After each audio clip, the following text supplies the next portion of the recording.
Allez, 13 secondes d'avance donc pour Samuelsson. Quentin n'a pas beaucoup de marge, il faut vraiment aller chercher lui aussi le 10 sur 10.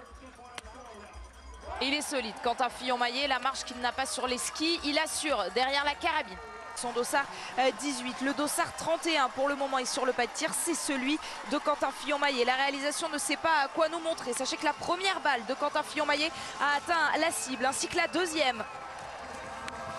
Ah, bravo, la Quentin. troisième, la quatrième et la cinquième également. Quentin Fillon-Maillet est à 10 sur 10 aujourd'hui. Bravo, il fallait ça aujourd'hui parce qu'on le voit, ça va plus vite pour les étrangers. Mais Quentin va rester dans le coup au moins pour la poursuite avec ce 10 sur 10. Ponsiluoma. Allez, on aurait aimé qu'il tire plus vite. Sivert Bakken pour retourner avec Quentin Fillon-Maillet pour aller chercher ce chrono de Sébastien Samuelsson. Regardez le Oui, plus 26.5. Est-ce que Quentin Fillon-Maillet sera devant? Mais oui, Quentin Fillon-Maillet devant Sébastien Samuelsson. Quentin Fillon-Maillet pour un nouveau podium sur ce sprint et pour donc décrocher le petit globe du sprint à l'issue d'une course une nouvelle fois extrêmement bien maîtrisée. Super, vraiment super Quentin. C'était difficile au début, hein. Les étrangers sont rentrés très fort dans cette course, les Français un peu moins. Par contre Quentin il a inversé la tendance en fin de course, il a réussi à reprendre du temps. Fabuleux là de le voir terminer comme ça deuxième. Un dernier tour de folie encore une fois, une gestion parfaite au niveau de son temps de course. Alors là on retrouve Ponsiluoma qui va très vite lui aussi sur les skis, mais avec ses deux tours aujourd'hui ça fera trop. Quentin une nouvelle fois capable d'aller chercher un 10 sur 10. Bravo champion, vraiment un dossard jaune qu'il porte fièrement et qu'il mérite amplement. Eric Lesser se retrouve donc 5e sur la ligne d'arrivée. Ben voilà, un petit peu problématique de riche au sein de l'équipe de France. Mais ce qu'il vient chercher aujourd'hui, voilà, il montre à tout le monde qu'il est capable de venir chercher des top 30 et c'est une très bonne chose pour la suite. Première apparition et un top 30. Alors c'est pas sa première apparition, mais dans quelques minutes il va soulever son premier globe, Anne-Sophie. Et Quentin? Et pour l'instant, ça fait un 49 podiums en carrière pour Quentin Fillon-Maillet. Vous le savez qu'on les guette, les chiffres de cette fin de saison pour Quentin Fillon-Maillet. Et donc, on espère ce 50e podium. Il lui reste 2 courses pour y parvenir. La poursuite et la mass start de dimanche. Voici le 49e, donc sous vos yeux, sur ce sprint d'Oslo. Ça fait un 5e podium consécutif sur ce format du sprint pour Quentin Fillon-Maillet.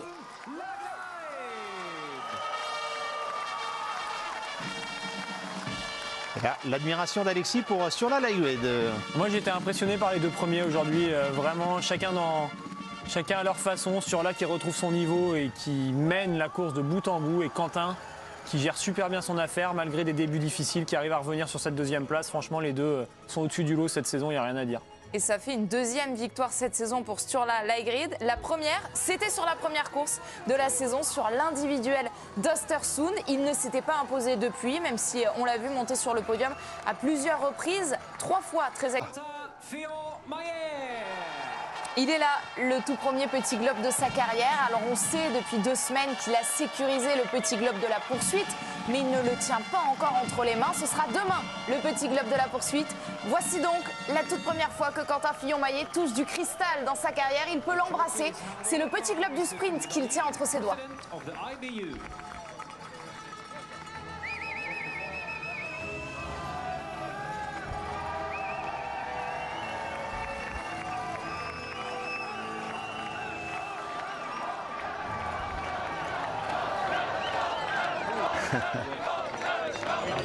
Avec ses parents qui l'acclament sur l'image de Charles-Antoine Nora.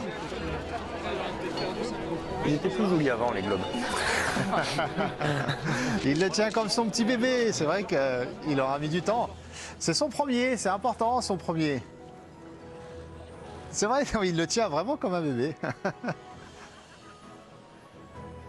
Alors ça, il faut se rendre compte que c'est super compliqué de les ramener à la maison. Quand on voyage en avion par la suite, on a toujours peur que pendant le voyage, ils puissent se casser. Donc on les emballe. Il y a quelques sacrées anecdotes à ce sujet-là. Ouais, exactement.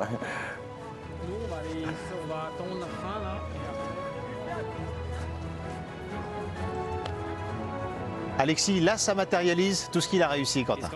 Oui, parce qu'en plus c'est vraiment un bel objet, donc le fait de l'avoir entre les mains, je trouve que ça fait tout de suite comprendre, pour avoir très souvent vu ceux de Martin, on se rend compte à quel point c'est quelque chose qui est symbolique. Sur l'ensemble de la saison, donc je ne me fais pas trop de soucis pour lui sur les années à venir. Ça va être de belles batailles, je pense. Mais, il évoquait aura... sa famille et les supporters et Charles-Antoine Nora qui le suit, donc il va partager ça avec ses parents, avec sa maman tout d'abord. Et son papa. Bravo. On est en train de partager ça avec vous. Ce boulot, on l'emmène. Ouais, tiens. Ouais, c'est lourd.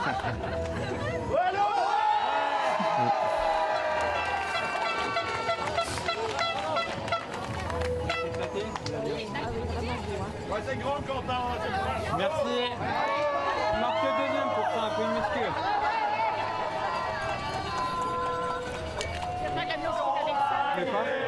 Il est plein maintenant, le globe. Il est plus vide, donc on ne peut plus le remplir de pontarlier. Consommer avec modération, bien sûr.